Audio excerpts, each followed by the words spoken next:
ஹே guys, எல்லாருக்கும் வணக்கம் and welcome back to our channel. இன்றைக்கி நம்ம சேனலில் எல்லாருக்குமே ரொம்ப பிடிச்ச ஓரியோ மோஸ் எப்படி செய்யுதுன்னு பார்க்கலாம் வாங்க.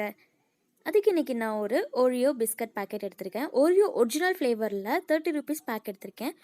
உங்களுக்கு எவ்வளோ செய்கிற விருப்பமோ அந்தளவுக்கு நீங்கள் 10 ருபி பேக் கூட வாங்கி செஞ்சுக்கலாம் தாராளமாக. நான் இன்றைக்கி எடுத்துருக்கிறது பெரிய பேக். ஸோ இதில் பிஸ்கட்ஸ் எல்லாம் எடுத்துகிட்டு இதை நம்ம என்ன பண்ண போகிறோம்னு பார்த்திங்கன்னா, ஒரு மிக்ஸி ஜாரில் போட்டு அரைச்சி எடுத்துக்க போகிறோம். ஸோ ஒரு சின்ன ஜார் எடுத்திருக்கேன்.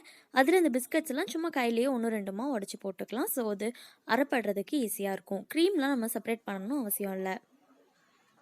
இந்த மாதிரி போட்டதுக்கப்புறம் ஃபைனலாக ஒரு 2 பிஸ்கட்ஸ் மட்டும் நான் எடுத்து வச்சுருக்கேன். அது நான் எதுக்குன்னு பின்னாடி சொல்கிறேன். ஸோ இந்த பிஸ்கட்ஸ் இப்போ நம்ம அரைச்சி எடுத்துடலாம்.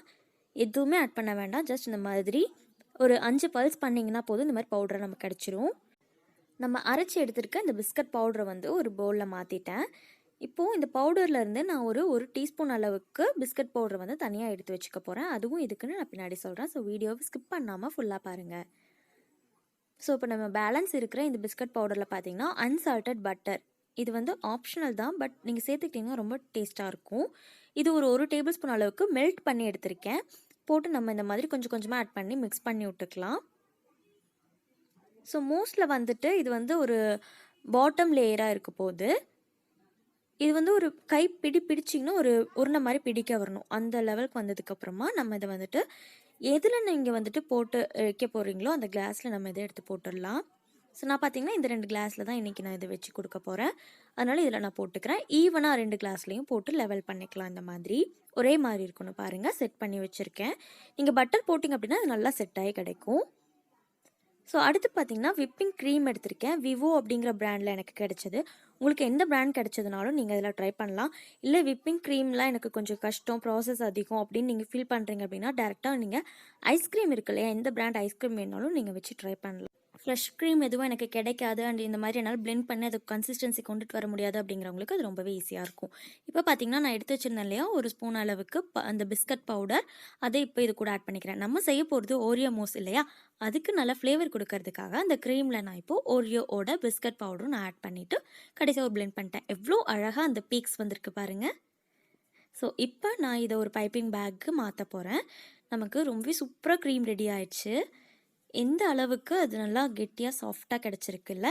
ஸோ இந்த மாதிரி எடுத்துக்கிட்டிங்கன்னா உங்களுக்கு ரொம்பவே டேஸ்ட்டாக இருக்கும். மோஸோட கன்சிஸ்டன்சி ரொம்ப பர்ஃபெக்டாக கிடைக்கும். இப்போ பார்த்தீங்கன்னா அந்த பைப்பிங் பேக்கோட எட்ஜை கட் பண்ணிவிட்டு நம்ம இந்த மாதிரி போட்டுக்கலாம்.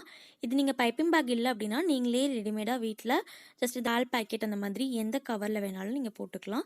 இது நம்ம டேரெக்டாக ஸ்பூனில் கூட போடலாம். பட் அந்த லெவல் கிடைக்கிறது வந்துட்டு இதில் நமக்கு கொஞ்சம் ஈஸியாக இருக்கும். ஸ்பூனில் போடும்போது அந்த மோஸோட லேயர்ஸ் வந்து நமக்கு கரெக்டாக வராது. அதுக்காக தான். ஸோ இந்த மாதிரி பைப்பிங் பேக்கோட வச்சு நான் இந்த மாதிரி ஈஸியாக பண்ணிட்டேன். இது ஒரே மாதிரி லெவலாக நம்ம பைப் பண்ணிட வேண்டியதான். அவ்வளோதான். ரொம்ப ரொம்ப ஈஸி. க்ரீம் செய்கிறீங்க அப்படின்னா மட்டும்தான் அதில் கொஞ்சம் உங்களுக்கு வேலை ஜாஸ்தி. நெக்ஸ்ட் பார்த்தீங்கன்னா டார்க் சாக்லேட் எடுத்திருக்கேன். நான் இன்றைக்கி எடுத்துருக்கிறது டார்க் காம்பவுண்ட் டார்க் சாக்லேட் எடுத்திருக்கேன். உங்களுக்கு எது ஈஸியாக அவைலபிளாக இருக்கோ அதை எடுத்துக்கலாம். இல்லை கடைசியில் எதுவுமே இல்லை அப்படிங்கும்போது ரொம்ப ஈஸியாக கிடைக்கக்கூடிய டைரி மில்க் சாக்லேட் கூட நீங்கள் எடுத்துக்கலாம். இது பார்த்திங்கன்னா நான் டபுள் பாயிலிங் மெத்தடில் கீழே ஹாட் வாட்டர் வச்சுட்டு மேலே ஒரு பவுலில் சாக்லேட் வச்சுருக்கேன். இது கூட 2 டேபிள் ஸ்பூன் அளவுக்கு காய்ச்சி ஆற வச்ச பால் எடுத்திருக்கேன். இது ரெண்டும் சேர்த்து நம்ம மிக்ஸ் பண்ணும்போது நமக்கு பர்ஃபெக்ட் கன்சிஸ்டன்சி கிடைக்கும் சாக்லேட்டோடது. லாஸ்ட்டில் ஒரு 1/2 டீஸ்பூன் அளவுக்கு அன்சால்டட் பட்டர், இது ஆப்ஷனல் தான். சாக்லேட்க்கு ஒரு நல்ல கிளேஸ் கொடுக்கும், அதுக்காக நான் ஆட் பண்ணியிருக்கேன். ஸோ நான் வந்துட்டு இந்த டைமில் பார்த்திங்கன்னா நம்ம ஆல்ரெடி போட்டு வச்சது அந்த க்ரீம் வந்து ஃப்ரிட்ஜில் வச்சு எடுத்துருந்தேன். ஃப்ரீசரில் இல்லை, சாரி, ஃப்ரிட்ஜில் தான் வைக்கணும். ஸோ இது பார்த்திங்கன்னா நம்ம கவுத்த கூட விழலை, நல்ல கன்சிஸ்டன்சிக்கு நமக்கு வந்துடுச்சு. இப்போ இதில் நம்ம எடுத்து வச்சுருக்க சாக்லேட்டும் நல்லா ஆறி இருக்குது, அதையும் நம்ம இது கூட சேர்த்துடலாம். இது உங்களுக்கு தேவைப்படுற லெவலுக்கு நீங்கள் போட்டுக்கலாம். இப்போ கடைசியாக இது மேலே நம்ம எடுத்து வச்சுருந்தோம் இல்லையா 2 ஓரியோ பிஸ்கட்ஸ், அதை இதுக்கு மேலே வச்சு நம்ம சர்வ் பண்ண வேண்டியது தான். இதை வந்து கொஞ்சம் நேரம் நீங்கள் ஃப்ரிட்ஜில் வச்சிட்டிங்கன்னா சூப்பராக செட் ஆகிடும். அதுக்கப்புறம் நீங்கள் சர்வ் பண்ணிக்கலாம். ரொம்பவே டேஸ்ட்டாக சூப்பராக இருக்கும். கண்டிப்பாக இதை உங்கள் வீட்டில் ட்ரை பண்ணி பார்த்துட்டு எப்படி இருந்துச்சுன்னு சொல்லுங்கள்.